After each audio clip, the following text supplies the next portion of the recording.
Hi friends, आप लोग का एक बार फिर से स्वागत है आपके अपने यूट्यूब चैनल प्राइमा क्लासेस में। तो फ्रेंड्स, यह मैथ की 6th क्लास है जिसमें हम लोग पढ़ेंगे रेशियो एंड प्रोपोर्शनल, अनुपात और समानुपात। तो फ्रेंड्स, चलिए अब इस क्लास को हम लोग स्टार्ट करते हैं और देखते हैं आज का पहला प्रश्न क्या है।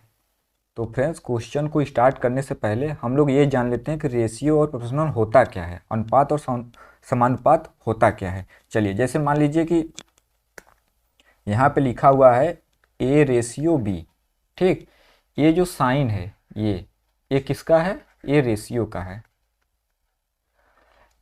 इसको हम लोग क्या लिख सकते हैं? इसको हम लोग लिख सकते हैं ए बट्टे बी। इसको ए जो है ये फ्रैक्शन के रूप में लिखा गया है। अब जैसे मान लीजिए यहाँ पे लिखा हुआ है ए ऐसे, तो बताइए ये साइन किसका है?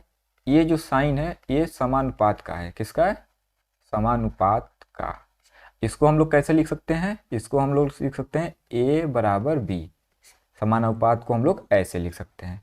तो देखिए आप लोग का प्रश्न क्या है। आप लोग का प्रश्न है दो रेशियो, क्या है? दो रेशियो का वर्गानुपात बताइए। मतलब जो ये 2 है और जो ये 5 है, इसका वर्गानुपात। देखिए जितने इंग्लिश मीडियम वाले, उनको ये याद रखना है कि वर्गानुपात मतलब क्या होता है? डुप्लीकेटेड होता है। देखिए 2 का वर्ग क्या होगा? 2 का वर्ग 4 होता है और 5 का वर्ग कितना होता है? 25 होता है। तो हम लोग का आंसर मिल गया, जो ऑप्शन बी है यह सही है, 4:25। अगला प्रश्न क्या है? अगला प्रश्न है 16:49 का वर्गमूलानुपाती, मतलब सब डुप्लीकेटेड बताना है हम लोग को। तो बताइए ये किसका वर्ग है? देखिए ये जो है 4 का वर्ग है और ये किसका वर्ग है? 7 का वर्ग है। जब हम लोग 7 का मल्टीप्लाई 7 में करेंगे तो क्या आएगा? 49 आएगा। तो आप लोग का ऑप्शन जो है ये जो है यह सही हो गया। देखिए अगला प्रश्न बोला है 1:2 का घनानुपात, मतलब कि क्यूब रूट पूछा है। तो क्यूब रूट, एक का क्यूब रूट क्या होता है? एक ही होता है। 1 का क्यूब रूट 1 ही होता है और 2 का क्यूब रूट क्या होता है? 2 का क्यूब रूट होता है 8। तो हम लोग का आंसर क्या हो जाएगा? जो ये ऑप्शन सी है यह सही हो जाएगा। अगला प्रश्न क्या बोला है? अगला प्रश्न है, देखिए ए रेशियो बी का मान जो है ये दिया हुआ है और बी रेशियो का मान क्या दिया? 1:2। तो A ratio B ratio C का मान बताइए। मतलब A ratio B ratio C का मान बताइए। तो देखिए ए रेशियो बी का मान क्या दिया है? 3:2 दिया। तो यहाँ पे ए के नीचे 3 और बी के नीचे 2 लिख देंगे। फिर क्या था? बी रेशियो सी का मान 1:2। तो यहाँ देखिए बी के नीचे क्या लिखेंगे हम लोग? 1 लिखेंगे और सी के नीचे क्या रखेंगे हम लोग? 2 रखेंगे। अब इसको सॉल्व करने का देखिए दो तरीका होता है। देखिए पहले हम लोग सबसे इजी तरीका को देखते हैं। देखिए 2 के बाद क्या है? खाली स्थान है और एक 1 के बाद खाली स्थान है। तो देखिए जब हम लोग इधर से इधर जाएंगे, मतलब ऐसे जब हम लोग जाएंगे तो 2 के बाद खाली है तो यहाँ पे क्या करेंगे? 2 ही लिख देंगे। और जब इसको हम लोग ऐसे आएंगे तो देखिए 1 के बाद खाली है तो यहाँ पे क्या लिखेंगे? 1 लिखेंगे। अब मल्टीप्लाई करना है तो मल्टीप्लाई हम लोग कैसे करेंगे? देखिए मल्टीप्लाई ए इसका ऐसे करेंगे, इसमें इसमें करेंगे। जब 3 का 1 में करेंगे तो क्या आएगा? 3। और 2 का जब 1 में करेंगे तो क्या आएगा? 2। और जब देखिए इसका 2 में 2 का करेंगे हम लोग तो कितना आएगा? 4 आएगा। तो आप लोग का आंसर क्या हो गया? ऑप्शन जो सी है यह सही हो गया। लेकिन एक मेथड और हम लोग जान लेते हैं। जैसे कि मान लीजिए A ratio B ratio C है। देखिए यहाँ पे ए का वैल्यू और बी का वैल्यू दिया हुआ था, फिर यहाँ पे 1 बी का वैल्यू और सी का वैल्यू दिया है।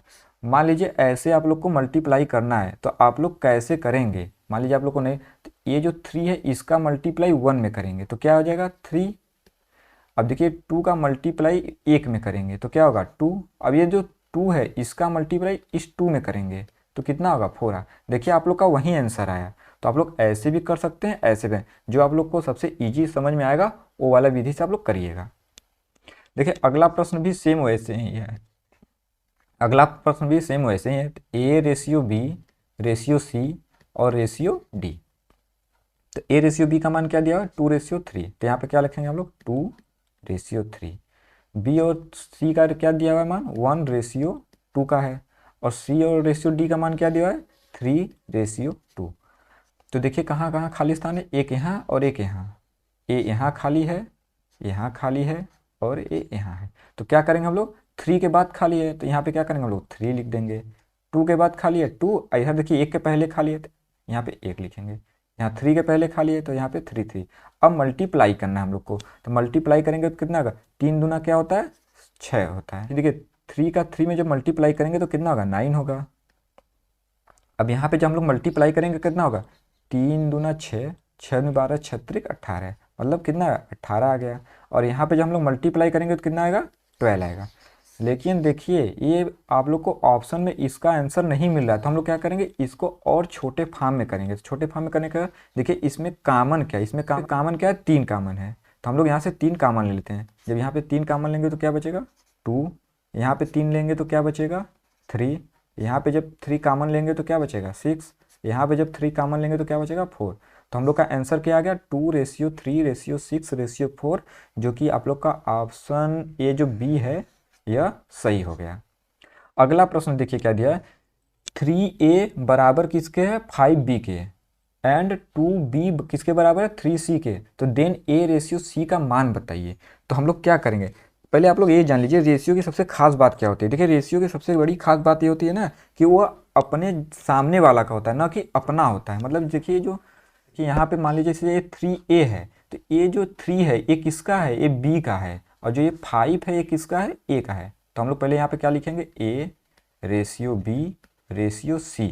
तो देखिए a जो होता है ना वो अपने सामने वाला का है, तो सामने कौन है, एक है 5 है, तो यहाँ पे हम क्या लिखेंगे 5। b के सामने क्या है, 3 है, तो यहाँ पे हम लोग क्या लिखेंगे 3। अब इसको सॉल्व करना है, तो देखिए b के सामने क्या है, 3 है, तो यहाँ पे क्या लिखेंगे हम लोग 3। और यहाँ देखिए c के सामने क्या है, 2 है, तो यहाँ पे क्या लिखेंगे हम लोग 2 लिखेंगे। अब हम लोग इसको मल्टीप्लाई करते हैं। देखिए 5 का जब 3 में मल्टीप्लाई करेंगे तो कितना होगा, 15 रेशियो 3 का 3 में करेंगे जब हम लोग मल्टीप्लाई तो क्या होगा, 9। और जो 3 का 2 में मल्टीप्लाई करेंगे तो क्या होगा, 6 होगा। अब इसमें कॉमन क्या है, देखिए इसमें कॉमन 3 है, तो यहाँ से हम लोग 3 कॉमन लेते हैं, तो यहाँ से 3 कॉमन लेंगे तो क्या बचेगा, 5 रेशियो, यहाँ पे लेंगे 3 तो यहाँ पे क्या बचेगा 3 रेशियो, यहाँ पे 3 कॉमन लेंगे तो 2। तो पूछा क्या हम लोगों से पूछा a/c का मान क्या होगा। तो a का मान क्या है, 5 है, तो यहाँ पे क्या लिखेंगे हम लोग 5 रेशियो, c का मान क्या है 2। तो हम लोग का आंसर क्या आएगा, 5/2, जो कि आप लोग का ऑप्शन जो ए है यह सही है। अगला प्रश्न देखिए क्या बोला, 6500 रुपये को ए बी सी में इस प्रकार बांटा जाता है कि a/b का जो भाग है 3/2 है, वह b/c का मान क्या है, 4/3 है। तो पहले हम लोग ए बी सी का मान निकाल लेते हैं। चलिए देखिए ए बी सी का मान निकालते हैं, a/b/c। तो देखिए ए बी का मान क्या दिया हुआ है, 3/2, और बी सी का मान क्या दिया हुआ है, 4/3। अब इसका जब हम लोग मल्टीप्लाई करेंगे तो कितना आएगा, देखिए इसके 3 का 4 में करेंगे तो क्या आएगा, 12 रेशियो, 2 का 4 में करेंगे तो कितना आएगा, 8 रेशियो, 3 का 2 में करेंगे तो कितना आएगा, 6 आएगा। तो इसमें कॉमन क्या मिला है, देखिए इसमें कॉमन 2 मिल रहा है, तो यहाँ से 2 कॉमन लेंगे तो क्या बचेगा, यहाँ पे 6 रेशियो, यहाँ पे जब 2 लेंगे तो 4, और यहाँ पे जब 2 लेंगे हम लोग तो 3। अब देखिए इनका योग कितना आ रहा है, इनका योग क्या आ रहा है, योग इसको जब हम लोग जोड़ेंगे 6 4 और +3 तो कितना आएगा, 13 आएगा।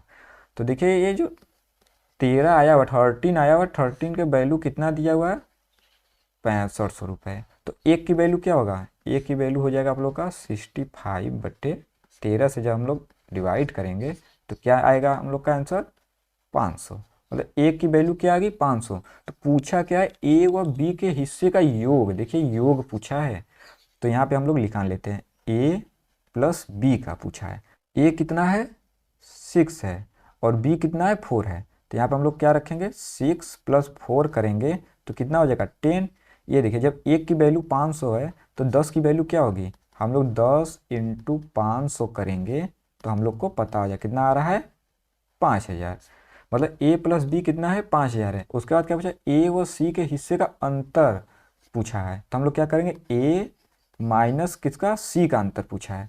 तो a की वैल्यू क्या है, 6 है, और c की वैल्यू क्या है, 3 है, तो इसमें से हम लोग 3 माइनस कर देंगे तो कितना आएगा, 3। देखिए एक की वैल्यू 500 है तो 3 की वैल्यू क्या हो जाएगी, 3 × 5 करेंगे तो कितना आएगा, 1500। तो हम लोग का आंसर आ गया 5000 और 1500, जो कि आप लोग का ऑप्शन जो डी है यह सही हो जाएगा। उसके बाद अगला जो प्रश्न है उसमें बोला है संख्या 4 और 8 का प्रथम समानुपाती, मतलब प्रथम समानुपाती पूछा है। तो पहले आप लोग ये जान लीजिए, जैसे मान लीजिए a/b समानुपात पूछा है b/c के, तो देखिए इसको हम लोग क्या लिख सकते हैं, a/b लिख सकते हैं। इसका मतलब क्या होता है, अभी शुरू शुरू में हम लोग क्लास जब स्टार्ट किए तो पढ़े थे, फिर इसको हम लोग लिख सकते हैं B/C। अब यहाँ पे देखिए हम लोग करेंगे क्या, यहाँ पे हम लोग a की मल्टीप्लाई इसमें और इसका मल्टीप्लाई इसमें करेंगे तो क्या हो जाएगा, B² बराबर AC। तो हम लोग का फार्मूला ये निकल कर आ गया। इस फार्मूले को आप लोग याद कर लीजिएगा। इसमें पूछा गया प्रथमानुपाती, प्रथमानुपाती मतलब a की वैल्यू पूछा है। तो देखिए a को जब हम लोग इस साइड लाएंगे तो क्या हो जाएगा, a बराबर B²/C। तब अब यहाँ पे देख लीजिए ये क्या है, ये b की वैल्यू है और ये किसका वैल्यू है, c का। तो b पे हम लोग b का मान रख देंगे। तो यहाँ पे 4 का स्क्वायर करेंगे a बराबर, और यहाँ पे c का वैल्यू 8 रखेंगे। तो यहाँ क्या हो जाएगा, हम लोग 4 का मल्टीप्लाई 4 में करेंगे तो क्या आएगा, 16/8। जब इसको हम लोग ऐसे काटेंगे तो क्या आएगा, 2। तो हम लोग का आंसर आ गया क्या, 2, जो कि आप लोग का ऑप्शन जो ए है यह सही है। देखिए इसके बाद क्या बोला है, मध्य अनुपाती पूछा है जी, मतलब b का वैल्यू पूछा है, B² बराबर AC। जो अभी हम लोग फार्मूला निकाले थे तो देखिए यहाँ पे b का मान नहीं दिया है, a किसका है, a का मान है और a किसका मान है, c का मान है। तो देखिए इसको हम लोग ये लिख सकते हैं b बराबर √AC। तो देखिए b बराबर a का मान क्या दिया हुआ है, √0.4 इंटू c का मान क्या है 0.9। अब क्या आ जाएगा, b बराबर √0.36। तो b बराबर क्या आ जाएगा, b बराबर आ जाएगा हम लोग का 0.6, जो कि आप लोग का ऑप्शन जो डी है यह सही है। अब अगले प्रश्न में पूछा आप लोग का तृतीय अनुपाती बताइए। मतलब कि देखिए जो ये फार्मूला हम लोग निकाले थे B² बराबर AC, अब इसमें तृतीय अनुपात क्या है, तृतीय AC है। तो C बराबर क्या होगा, देखिए C बराबर हो जाएगा B²/A। तो देखिए यहाँ B का मान क्या दिया है, B का मान ये देखिए जो 6 है ये A का मान है और ये जो 12 है ये किसका मान है, B का मान है। तो B पे हम लोग क्या रखेंगे, 12 का स्क्वायर करेंगे और बट्टे 6। किसका निकाल रहे हैं हम लोग, C का निकाल रहे हैं। तो 12 का स्क्वायर करेंगे तो कितना आएगा, 144। जब 6 से डिवाइड करें तो क्या आएगा हम लोग का आंसर, हम लोग का आंसर निकल कर आएगा 24। तो आप लोग को पता है क्या C की वैल्यू क्या है, 24 है, जो कि आप लोग का ऑप्शन जो C है वह सही भी है। अगले प्रश्न में बोला है चतुर्थ अनुपाती बताइए। मतलब कि यहाँ पे आप लोग देखिए जैसे A/B समानुपात जो हो गया प्रोपोर्शनल, आप लोग का हो गया C/D। तो इसमें क्या पूछा है, D का मान पूछा है। देखिए इसको हम लोग लिख सकते हैं A/B, ये बराबर हो गया C/D। तो देखिए यहाँ पे जो A3 है ये A का मान है, ये B का मान है और ये C का मान। चलिए यहाँ पे हम लोग मान को पुट कर देते हैं। A का मान क्या है 3, B का मान क्या है 5 बराबर, C का मान क्या है 6 और D का मान पूछा है। तो यहाँ पे हम लोग करेंगे क्या, यहाँ पे हम लोग इसका इसमें मल्टीप्लाई इसका इसमें करेंगे तो क्या हो जाएगा, ये 3D बराबर हो जाएगा 5 × 6। तो देखिए D बराबर क्या हो जाएगा, 5 × 6/3। 3 को जब 6 काटेंगे तो 2, तो D बराबर क्या आ जाएगा, 5 × 2 करेंगे तो 10। हम लोग का आंसर क्या आ गया 10, जो कि आप लोग का ऑप्शन जो ये ए है यह सही हो जाएगा। अगला प्रश्न बोला दो वर्गों की भुजाओं का अनुपात जो है 3:4 है। मतलब देखिए ये वर्ग है आप लोग का, इसका भुजा क्या दिया हुआ है 3, और ये जो अनुपात है एक ये है, इसका क्या अनुपात में क्या दिया है 4 दिया है। पूछा क्षेत्रफल क्या होगा। तो देखिए जो वर्ग का क्षेत्रफल होता है वह क्या होता है, भुजा का स्क्वायर होता है, मतलब ए का स्क्वायर, भुजा का स्क्वायर। तो देखिए यहाँ भुजा क्या है 3 है, तो 3 का जब हम लोग स्क्वायर करेंगे तो कितना आएगा 9 आएगा। वैसे ही जब हम लोग 4 का स्क्वायर करेंगे तो क्या आएगा 16 आएगा। तो हम लोग को पता गया क्या आंसर आएगा हम लोग का, जो ऑप्शन बी है यह सही है 9:16। अगला प्रश्न दो घनों के विकर्णों का। देखिए घन मतलब क्या होता है क्यूब, 3 और 4 का जो हम लोग क्यूब करेंगे, इसका क्यूब करेंगे 3 का क्यूब और ये जो है 4 का क्यूब, तो क्या आएगा 3 का क्यूब क्या होता है 27 होता है, रेशियो 4 का क्यूब क्या होता है 64 होता है। तो हम लोग का आंसर आ गया 27/64, जो कि आप लोग का ऑप्शन ये जो ए है यह सही है। देखिए अगला प्रश्न बोला एक स्कूल में लड़के और लड़कियों की संख्या का अनुपात क्या है 3 और 2 का है। मतलब ये मान लीजिए बॉय है और गर्ल का अनुपात क्या दिया हुआ है 3:2 का है। लड़कों की संख्या लड़कियों से 500 ज़्यादा है, तो लड़कियों की संख्या कितनी होगी ये पूछा है। देखिए इन दोनों में अंतर कितने का है, देखिए अंतर 1 का है। तो यहाँ पे 1 की वैल्यू क्या दिया, 1 का वैल्यू कितना दिया हुआ है 500 दिया हुआ है। पूछा क्या, लड़कियों की संख्या कितनी होगी। तो ये देखिए आप लोग, लड़कियां कितनी है, दो ही तो है, लड़कियां कितना है, दो हैं। जब एक की वैल्यू 500 है तो दो की वैल्यू नहीं आप लोग को पता आ जाएगा। दो में हम लोग क्या करें, 2 × 500 करेंगे तो क्या आ जाएगा, 1000, मतलब 1000 लड़कियां हैं। तो आप लोग का जो ऑप्शन बी है यह सही हो जाएगा। अगला प्रश्न बोला ए और बी किसी व्यापार में पूंजी 9:11 के अनुपात में पूंजी लगाई। मतलब देखिए जो ए और बी हैं उनका रेशियो क्या दिया, 9:11 का है। तो बोला है कि यदि उनके द्वारा लगाई गई कुल पूंजी कितना है, 3240 रुपये हो, तो बी का हिस्सा ए से कितना अधिक है। मतलब ये बी का हिस्सा ए से कितना अधिक है। देखिए इनका योग कितना होगा, इनका योग 20 है। मतलब देखिए जब ये 20 की वैल्यू कितना दिया हुआ है, 3240 रुपये, तो एक की वैल्यू कितना हो जाएगा, एक का वैल्यू हो जाएगा 3240/20। बी का जो हिस्सा ए से कितना अधिक है, तो देखिए इन दोनों में अंतर कितने का है, 2 का है। मतलब जो बी है ये ए से तो 2 ही अधिक है। तो इसमें क्या करेंगे हम लोग, 2 से मल्टीप्लाई कर देंगे। देखिए इस जीरो से ये जीरो कट गया, इस 2 से ये 2 कट गया, तो हम लोग का आंसर क्या है, 324। तो आप लोग का आंसर क्या हो गया, जो ऑप्शन ए है यह सही हो गया। कितना अधिक है, 324 अधिक है। तो फ्रेंड्स आज की क्लास यहीं पे समाप्त होता है। जो बच्चे हमारे चैनल पर नए हैं वो हमारे चैनल को लाइक एंड सब्सक्राइब कर ले, ताकि हमारे अगली वीडियो का जो नोटिफिकेशन है वो आप लोगों के पास पहुंचता रहे। तब तक के लिए फ्रेंड्स थैंक यू, मिलते हैं अगली वीडियो में।